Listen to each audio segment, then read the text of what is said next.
Okay, have you ever just stared at a huge stack of books and wished you could, I don't know, just download them into your brain, right?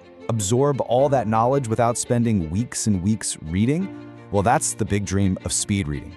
And today, we're going to tear apart the science and see if that dream can actually be a reality. I mean, just think about it. Finishing a 400-page book on your lunch break, that's the incredible promise that speed reading apps and courses are selling you. But is it a real superpower we can all learn? Or is it just science fiction? So before we even try to break the reading speed limit, we've got to pop the hood and understand how the engine actually works. Let's get right into the cognitive mechanics of how your brain reads.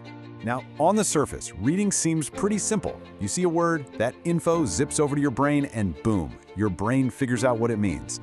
But, this little three-step dance is happening in fractions of a second, and it is way more complicated than it looks.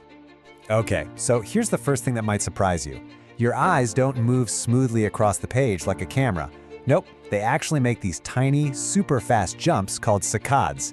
You can think of it like a little frog hopping from one word to the next. And in between each of those little jumps, your eyes have to pause. This pause is called a fixation. And get this, it's the only time you're actually taking in information. When your eyes mid-jump, you're pretty much blind to the words. So reading isn't a smooth video feed, it's more like a slideshow of snapshots. And now for the really big one, a hardwired biological limit that none of us can escape. The sharpest part of your vision, it's called the fovea, is incredibly tiny. It can only see like 1 or 2 words clearly at a time. Seriously, everything else is just a blur in your peripheral vision.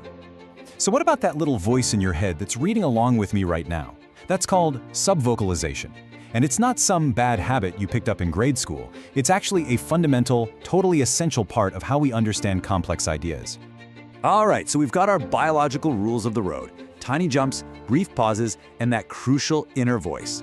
Now, let's put the big claims of speed reading to the test and see how they hold up against reality. First up, this idea that you have to silence that inner voice. Speed reading courses love to sell this idea, but the science is crystal clear. The moment you try to shut that voice up, your ability to understand what you're reading just plummets. That voice isn't a bug, it's a feature for comprehension. Then there's the other big myth, reading whole paragraphs or lines at once. Well, remember that tiny little fovea we just talked about? Yeah, that makes this physically impossible. You literally can't read what you can't see clearly. When people think they're doing this, what they're actually doing is just skimming and missing a whole lot of information. And this really brings us to the most important point, the fundamental trade-off. Think of it like a seesaw. When speed goes way up, comprehension has to come down. This is a core principle that cognitive scientists all agree on. There's just no magic wand to have maximum speed and maximum understanding at the same time. So what's a realistic speed then? Well, for most of us, reading with full comprehension, really getting it, happens at around 300 words per minute. So those wild claims of 1,000 words per minute or more, they just don't line up with how our brains are actually built. Okay, so if trying to read at lightning speed is basically a dead end, what's a better approach? Well, the goal shouldn't be about speed at all. It should be about reading smarter. So let's look at some real strategies for that. The real gains don't come from impossible speeds. They come from having a good strategy. So before you even start reading a chapter, just get the lay of the land, scan the headings, read the intro, and then be flexible. You wouldn't drive the same speed in a quiet neighborhood as you would on the highway, right? Same thing here. Skim when you just need the gist, but slow way down for the important stuff. The key is to be an active reader, not a passive one. Ultimately, what this all comes down to is a really important shift in mindset. We've got to stop treating reading like it's some kind of race. The goal isn't just to cover the most pages, it's to uncover the most ideas. The real prize here is understanding, not speed. So I'm going to leave you with this final thought.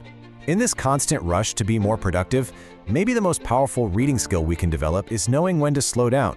So instead of asking how fast you can read, ask yourself this: what's something, a book, an idea, that's truly worth your time, worth reading slowly?